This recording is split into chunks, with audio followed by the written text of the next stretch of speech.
BFM Business et Tech Co présente De quoi je me mêle, François Sorel.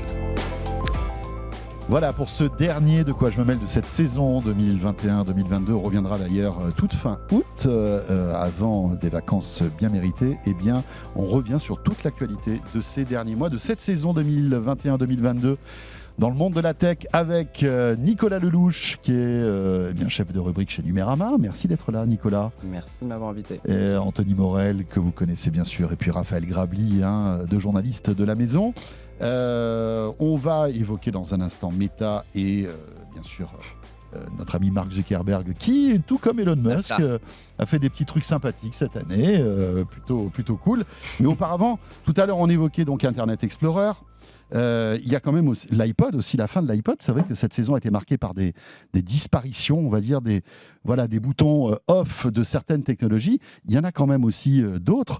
Alors, Clubhouse n'est pas encore en fonction off, mais c'est pas la folie quand même pour Clubhouse, on est d'accord. Hein. Alors que l'année dernière, moi perso, le premier, j'étais à fond Clubhouse. Alors, à la fin de Tech Co, on faisait des Clubhouse, et tout, c'était super sympa d'ailleurs. Je suis très heureux de n'y avoir jamais cru. Oui. J'ai toujours dit que je n'y croyais pas.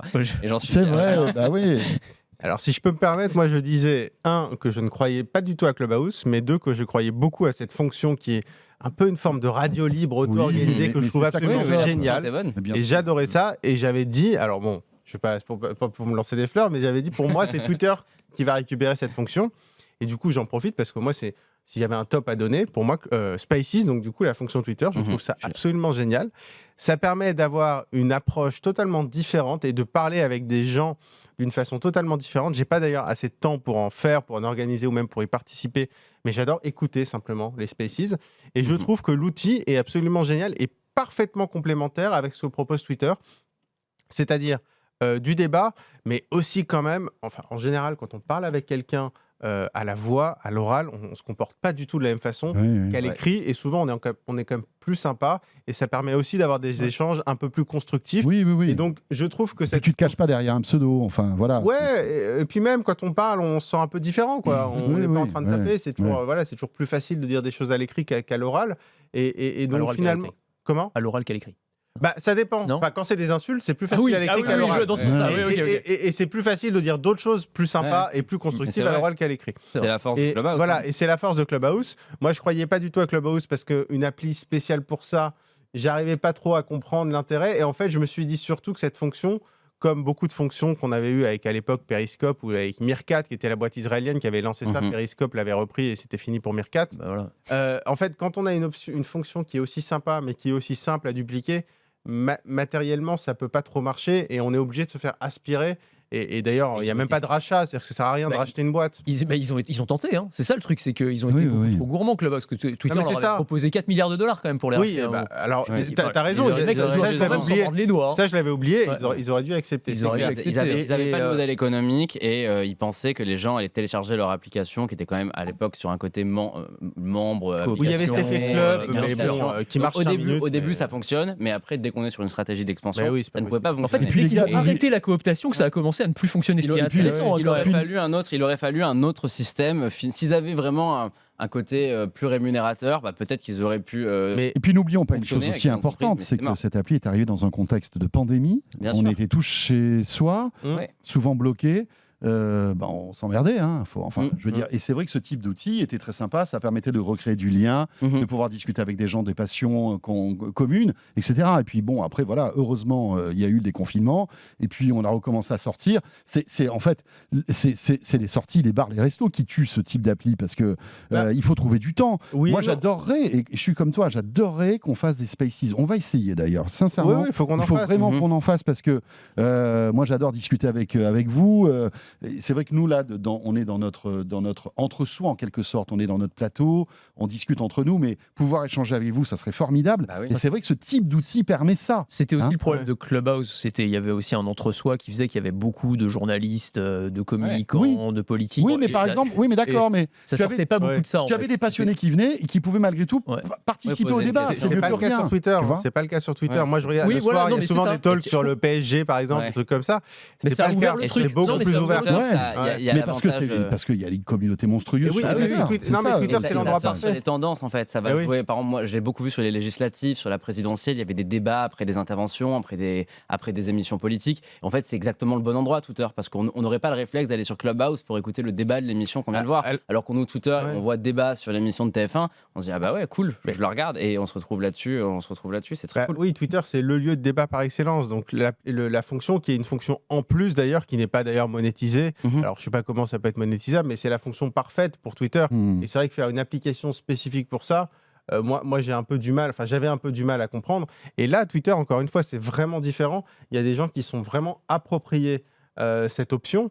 Et je trouve que ça permet de mélanger comme ça des gens qui a priori ne se parlent pas, ce qui n'était pas le cas sur Clubhouse. D'ailleurs, à l'époque, Clubhouse, on était sur Clubhouse entre gens très technophiles et 90% des débats, c'était sur Clubhouse. C'est-à-dire qu'on parlait sur Clubhouse, de Clubhouse. Au début, après, ça a un petit peu évolué. Oui, c'est vrai, ça. Mais c'est vrai qu'au bout d'un moment, on commentait ce truc-là. Voilà. Mais il n'y avait pas que de la tech. Il y avait, on parlait de cuisine, on parlait d'entrepreneuriat.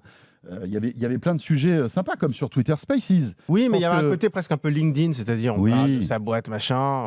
Oui, il y a des gens qui s'apprécient. Il y avait plein de startups qui faisaient des débats sur la liberté d'entreprendre. Oui, c'était très peu intéressant. Il y avait le volet crypto. Il y avait mais tu vois, typiquement, moi, on l'a fait l'année dernière pour Tech & Co. Et on avait des débats hyper intéressants où j'arrivais à avoir des invités dans Tech & Co.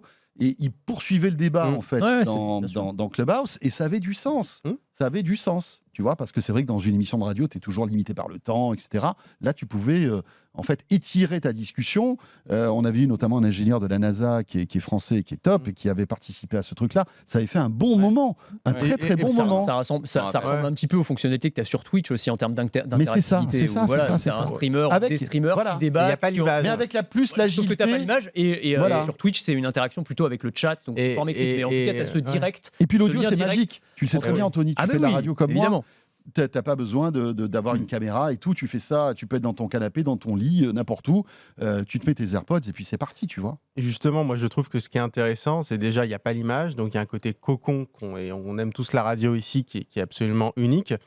Et puis, souvent, c'est Clubhouse, c'est Spaces, c'est le soir. Donc, comme tu le dis, et ça, je trouve que c'est hyper important, on est détendu. On est dans son canapé, dans son lit. On s'est détendu et on parle d'une autre façon. On parle de façon très différente de quand tu es en plateau sur Tech & Co. Et donc tu apprends et tu as des échanges que tu n'aurais pas du tout. Tu es dans un autre contexte. Tu n'es pas du tout dans le même contexte. Alors bon, Clubhouse, voilà, compliqué, ça existe toujours, ils ne sont pas enterrés, c'est pas comme Internet Explorer, ils n'ont pas encore leur petite tombe, mais bon, ça sent pas bon. Alors là, on pourra avoir la tombe Google Hangouts. Qui a été encore une fois l'un des projets poussés, fonctionnalité poussée de Google, comme Google+, etc., qui tombe à la poubelle après. Mais bon, voilà, Google ne fait pas que des trucs qui réussissent. Bah non. C'était ambitieux quand même, Hangouts. Je ne sais pas si vous vous souvenez, c'était toute cette messagerie unifiée qui voulait concurrencer WhatsApp, etc. Et puis bon, plouf, quoi. Oui, c'est une nouvelle application de messagerie Google qui fait un flop, est-on surpris. Qui va être remplacée par Google Chat, du coup. La deuxième, oui, c'est voilà, maintenant c'est Google Chat. Il n'y a pas grand-chose de plus à en dire, malheureusement. Oui, truc. Et ce qui est fantastique dans cette histoire, c'est qu'il y avait aussi Google Duo et Google Meet. Donc Google Duo, en gros, c'est FaceTime, donc appel vidéo d'un téléphone à un autre, et Google Meet, c'est Zoom. Et ils ont décidé de fusionner les deux. Mais alors là, je trouve qu'ils font du Google, c'est fantastique. Ils vont fermer Google Duo pour l'intégrer à Google Meet, mais en fait, c'est l'application Google Duo qui va être mise à jour pour devenir Google Meet. Donc en fait, il faut supprimer Google Meet pour récupérer le nouveau Google Meet qui intègre les fonctions de Google Duo. Il faut lire un PDF de 3 pages pour comprendre. C'est incroyable. En fait, je trouve que la manière dont ils gèrent leur...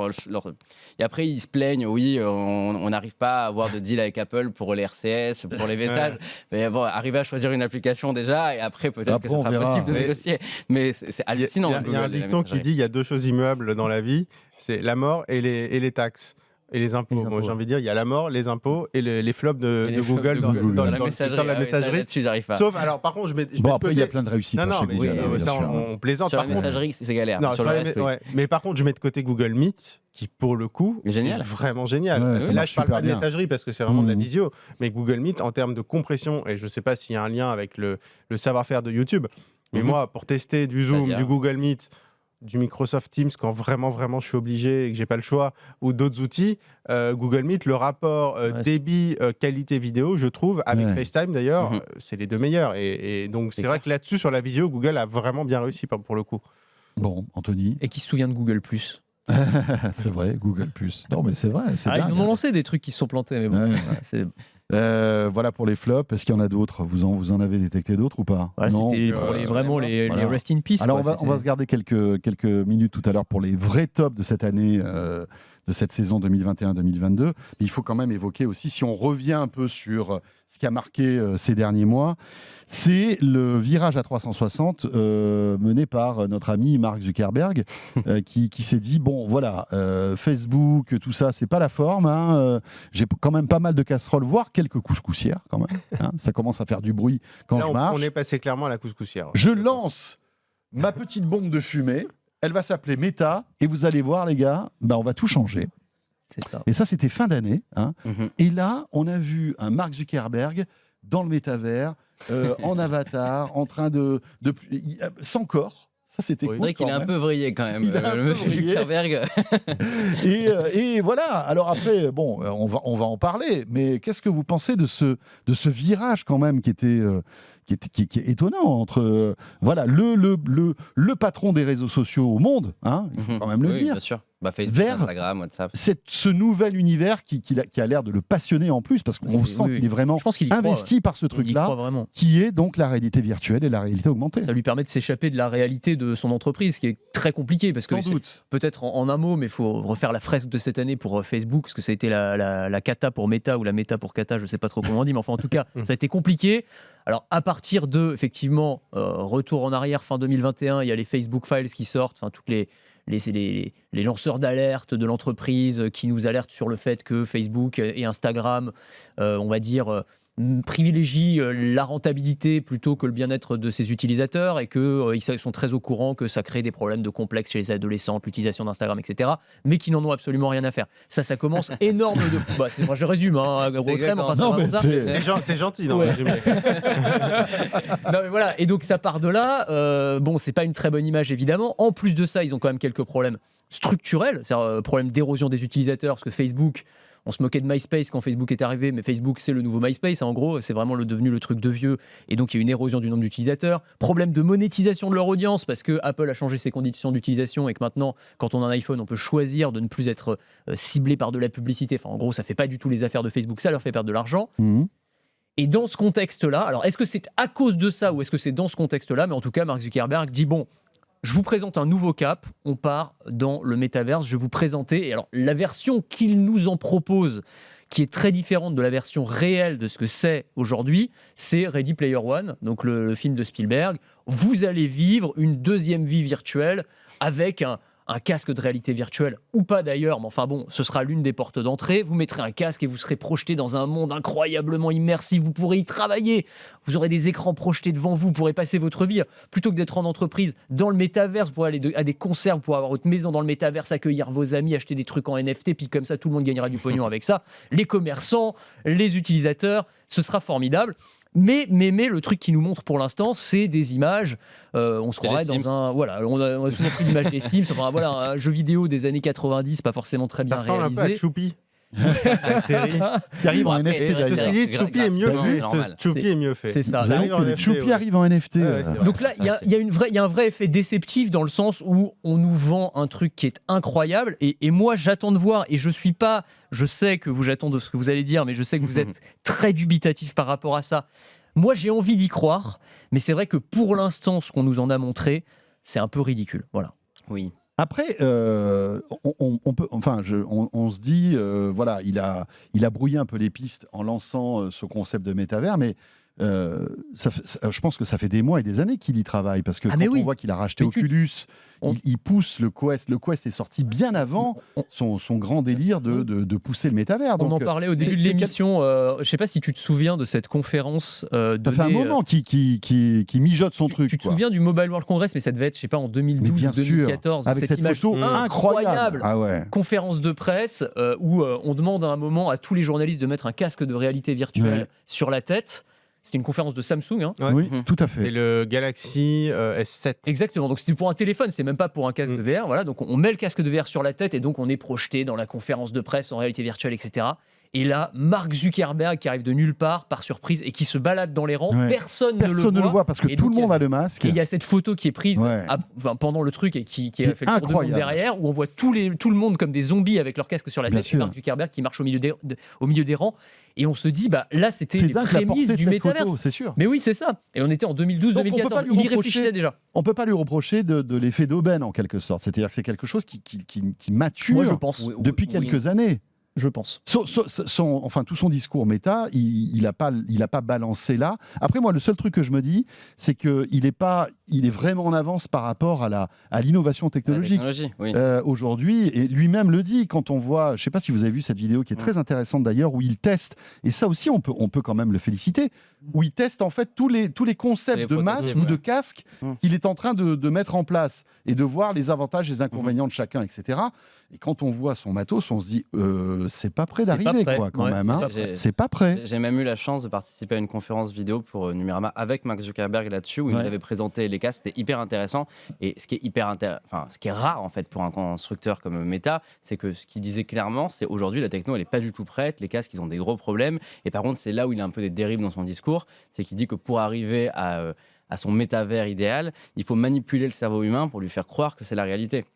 Il a expliqué plein de concepts différents sur notamment comment arriver à faire bouger la rétine quand on est à l'intérieur d'un casque avec un écran qui bougerait très légèrement. Du coup, ça nous ferait croire qu'il y a une modification de la réalité. Enfin, ça va être très loin dans le raisonnement, mais il y a une vraie volonté pour le coup d'arriver à rendre la réalité virtuelle beaucoup plus réelle qu'elle est aujourd'hui. Oui, il dit entre 5 et 10 ans quand même. C'est ça, pour miniaturiser, à la fois rendre l'image plus réaliste et puis pour miniaturiser tout ça, parce que franchement, il n'y a pas moyen de porter un casque, ne serait-ce que quelques heures par jour, si on garde les formats qu'on a actuellement. C'est un des gros problèmes. Bon, on a fait le tour de Meta. Alors, top ou flop à votre avis, cette année Zuckerberg? Moi, je dirais flop total. Flop total. Ouais, vraiment. Mais parce que je lui en veux sur un truc en particulier. C'est qu'il a mis le mot métavers dans la bouche de tout le monde, y compris de marques, Carrefour, Orange, tout le monde dit métavers partout. Ouais. Et surtout qu'en fait, il y a une confusion immense entre métavers, réalité virtuelle, monde ouvert, plein de choses. Et c'est là où je pense que quand on dit qu'il commençait à y travailler depuis 10 ans, bah non, il y a 10 ans, il travaillait sur la réalité virtuelle. Et pour le coup, je suis quelqu'un qui croit énormément à la réalité virtuelle, mais je ne crois pas une seconde en l'acceptabilité dans une société d'un monde virtuel dans lequel on irait le soir. Donc je pense que le métavers n'est pas possible, mais en revanche que porter un casque de réalité virtuelle pour faire des conférences à la Google Meet, pour voir des amis, pour aller jouer, tout ça l'est complètement concerts, si le casque s'améliore. Et encore, il y a toute la question de l'acceptabilité du casque, parce qu'avoir un casque chez soi, c'est une chose, mais dans la rue, c'est une autre, parce que ça cache les yeux, et dans la société, il n'y a aucun pays où on cache les yeux. Donc, et on sait, nous tous, que on est très très loin au niveau hardware de ce type d'innovation. Oui, bien sûr. Mais c'est pas possible aujourd'hui. Moi, ce que j'en veux, c'est qu'aujourd'hui, on a mélangé métavers et réalité virtuelle, qu'on pense que mettre un casque sur la tête, c'est le métavers, et c'est pas du tout le cas. Le métavers en lui-même, il y a quelques applications qui s'y apparentent. C'est très loin de la promesse, c'est très dur d'imaginer que ce soit modérable ou quoi que ce soit un jour. Donc je pense qu'ils ont réussi quelque chose, c'est que finalement on parle très peu de tous les scandales, donc là-dessus c'est réussi. Je pense qu'il y croit vraiment, Mark Zuckerberg, mais on s'est un peu moqué du monde pendant cette année. Anthony ? Non, moi je serais un petit peu moins sévère que toi. Alors, j'irais pas jusqu'à dire que c'est un top, parce que ce qui nous a été montré jusque-là, encore une fois, c'est quand même très insuffisant. Mais je trouve qu'il flop. C'est un flop. Tu mélanges un peu les deux. Mais il a au moins le mérite d'ouvrir un cap et de nous proposer quelque chose d'autre. Quand il dit c'est le futur d'Internet, moi à terme, je pense que les gens n'auront plus de téléphone dans la poche, mais qu'ils auront, alors peut-être pas un casque de réalité virtuelle, mais peut-être des lunettes de réalité augmentée qui permettront aussi d'interagir avec ce métaverse qu'il imagine, et peut-être que ça prendra pas exactement cette forme-là. Pour l'instant, c'est un concept, encore une fois, qui est balbutiant, qui est encore en cours de définition, et sur lequel, c'est vrai, je te rejoins là-dessus, tout le monde ajoute un peu, c'est un peu l'auberge espagnole, et on a tendance à y mettre n'importe quoi aussi, mais je trouve que le simple fait d'ouvrir cette perspective-là et de dire, peut-être que Internet, ce sera plus juste ton téléphone ou ton browser sur ton ordinateur, ça pourra passer par cette interaction-là, qui est quand même digne d'un film de science-fiction. Moi, je trouve que c'est intéressant. Voilà. Donnons sa chance au produit, voyons où ça va. Oui, bien sûr. On en reparle dans 1 ou 2 ans, et puis et on refait le point. Avec un masque qui a l'air assez innovant, qui sort à la fin de l'année, qui sera très très très cher, mais qui serait on va dire le top du top actuel technologiquement de ce qu'on peut faire en matière de VR. Raphaël, moi, c'est un flop.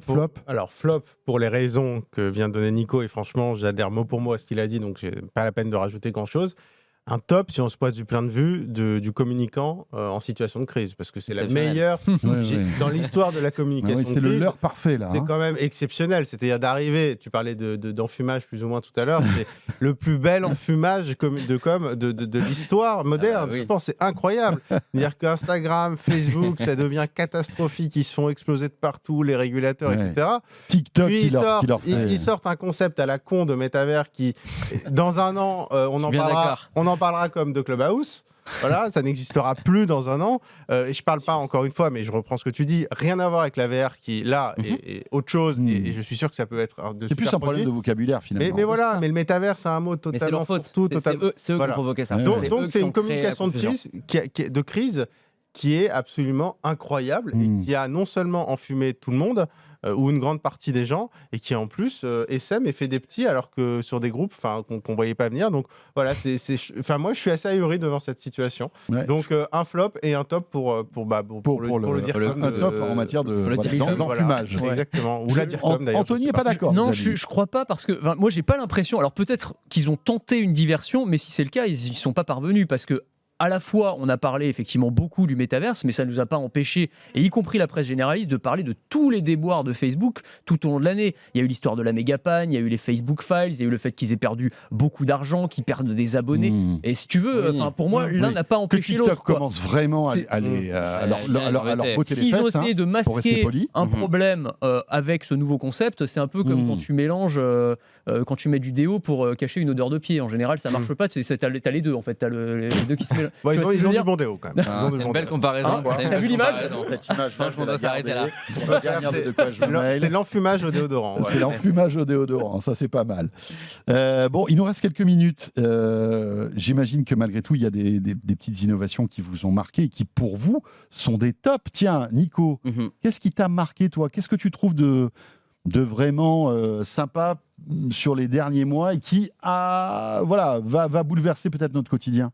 Ça va bouleverser notre quotidien, mais ce n'est pas tellement une innovation en soi, c'est la nouvelle réglementation européenne qui va forcer les constructeurs à adopter l'USB type C, que je trouve extrêmement intelligente en fait, et c'est exactement là où j'attends des autorités comme l'Europe, c'est que finalement on peut dire oui c'est que pour l'Europe, sauf que jamais de la vie une marque va fabriquer un téléphone USB-C en Europe et un téléphone Lightning ailleurs. Donc en fait, avec cette réglementation-là, ils ont réglé un problème qui date de 10 ans sur le port universel, et d'après plusieurs reports, ce ne sera pas le prochain iPhone, mais celui d'après qui va passer à l'USB-C, et derrière, tous les accessoires, écouteurs, tablettes, etc. vont tous basculer vers l'USB type C.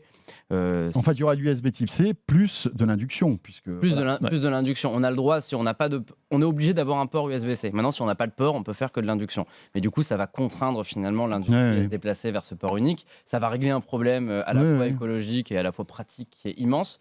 C'est pas finalement que des questions financières. L'Europe, c'est aussi des questions de la vie de tous les jours. Je serais curieux de savoir. Il y en a qui ont ironisé là-dessus en disant oui, l'Europe elle a que ça à faire, mais en même temps, oui, je trouve ça intéressant d'aller sur ce genre de thématique. Est-ce que ça a accéléré le calendrier d'Apple ? Tiens, je serais curieux de savoir si cette obligation européenne accélère le calendrier de switch chez Apple et de passer du Lightning à l'USB-C. Ça fait 2 ans qu'on dit qu'ils doivent passer au Lightning à l'USB-C en 2023. Sachant que la régulation entre en vigueur en début 2024, donc normalement... Ouais, le timing est plutôt bon. Le timing est plutôt bon. Après, la question, c'est aussi de savoir, est-ce qu'il y a 2 ans, ils disaient... parce qu'en fait, le sujet, il a été mis sur la table déjà il y a 2 ans, de ce projet. Donc, peut-être qu'ils se sont dit, ça devait être 2024, et on le fera en 2023. Puis je pense ça, on ne le saura jamais. Mais à mon avis, ça se joue à un an près. Ce qui s'est longtemps dit, c'est qu'ils voulaient passer uniquement au sans-fil, et peut-être que cette régulation-là les a forcés à dire, bon bah tant pis, on mettra un USB-C et on passera pas qu'au sans-fil parce que trop compliqué. Messieurs, qu'est-ce qui vous a marqué aussi cette année ? Top. Je suis un peu... Jaloux de Nico. Non, mais pas l'USB-C, mais j'allais dire aussi la régulation européenne. Alors, c'est vrai que tu n'as pas de l'USB-C, j'allais la citer. Mais en fait, la régulation européenne en général, avec les. Alors, c'est un peu technique, le DMA, le DSA, en gros, les nouvelles obligations sur les plateformes, des obligations qui vont justement imposer des efforts en modération, en transparence. L'App Store aussi, qui va être ouvert. Exactement, sur l'iPhone, parce que si tout suit son cours, dans 2 ans, on pourra choisir un autre magasin d'applications que celui officiel d'Apple sur un iPhone, ce qui est quand même un truc de dingue quand même. Et finalement, on dit souvent l'Europe c'est simplement l'innovation pour la régulation, c'est tout ce qu'on sait faire. Ouais, mais n'empêche qu'on le fait bien. Et je trouve que voilà, dans ce rôle-là, je trouve que la Commission européenne est plutôt efficace et fait changer les choses. Et encore une fois, à chaque fois, je trouve, tu parles de l'USB-C, là je parle pour les réseaux sociaux et la modération, il y a une vraie plus-value pour le consommateur, le client, l'utilisateur. Cool. Anthony, le mot de la fin. Ouais, comme on n'aura pas le temps de parler de l'année record du jeu vidéo, qui était aussi un des faits marquants, tu peux en parler pendant une justement, minute, voilà, ça va être mon top. Moi, mon top de cette année, c'est Elden Ring, qui est le jeu de l'année de toute façon, ça c'est sûr, et qui nous montre que voilà, on peut avoir des nouvelles franchises, des nouvelles propriétés intellectuelles qui ne sont pas des jeux AAA qu'on connaît déjà depuis des années et qui peuvent connaître. On arrive encore à innover. On arrive à innover. C'est un jeu extraordinaire, donc From Software. Voilà, bon, je pense que tout le monde connaît parmi ceux qui nous écoutent, mais en plus l'idée incroyable d'avoir, en fait, de baser le succès d'un jeu sur sa difficulté, parce que c'est tout le succès des jeux From Software, hein, les Dark Souls, c'est pareil, c'est vraiment, tu achètes un jeu pour en baver, pour mourir encore et encore et encore et encore, et avec toute la communauté qui s'est créée autour, notamment sur Twitch, voilà, c'est une des belles success stories de cette année. Ils s'en est vendu 13 ou 14 millions, je crois, à date. Voilà, et puis, bien sûr, l'épisode PS5 de Raphaël, peut-être pour terminer. Tu en es où alors? Parce que ça fait 2 ans. Ça y est. Non, est-ce que pour tes vacances au soleil, tu auras une PS5? Je ne pense pas. Voilà. Non, je pense que j'aurai peut-être une PS5 à la rentrée ou en fin d'année. Ah, d'accord. Mais non, je partirai sans PS5. Voilà, non, c'est toujours pas de PS5. Écoutez, parce que je sais que vous êtes très nombreux à vous poser la question. Et d'ailleurs, je remercie, il y a des téléspectateurs, des auditeurs qui m'envoient des petits messages pour me donner des bons plans et tout. Alors, c'est adorable. C'est vrai que du coup, je suis un peu la fine bouche, mais c'est vrai qu'ils m'envoient des plans souvent où il faut payer avec un jeu à 800 € et tout. Ouais. Non, je préfère attendre tranquillement d'avoir. Toi, tu veux une PS5 nue, en fait. Mais oui, parce qu'en fait, moi, je joue. Il joue pas. Je juste la PS5. Il veut la mettre de l'eau bien cleanée. En fait, je ne veux même pas la brancher. C'est juste pour la décoration. C'est ça, mais elle est tellement belle. C'est un bel objet. Hein. En fait, je suis vraiment le type qui joue à genre FIFA et les jeux Star Wars. Donc c'est pour ça que je suis pas très pressé et c'est pour ça que je vais pas acheter le pack. Le bundle. Et le bundle. Bon, bah écoutez, c'est sur ces belles réflexions que se termine ce De quoi je me mail. On vous souhaite de bonnes vacances. Merci à tous les trois. Merci Nicolas. Merci. Merci Anthony, Raphaël. On sera là à la rentrée, bien sûr. Dites-nous un petit peu ce que vous pensez de cette nouvelle configuration où, au-delà d'Anthony et Nicolas, on peut se retrouver à plusieurs pour débattre de l'actu tech. Voilà, c'est toujours intéressant d'avoir votre point de vue avec le hashtag DQJMM sur Twitter. Merci de nous suivre encore une fois. Bonnes vacances, profitez bien, reposez-vous bien. On sera là à la rentrée, bien évidemment. Salut à tous. De quoi je me mêle sur BFM Business et Tech & Co.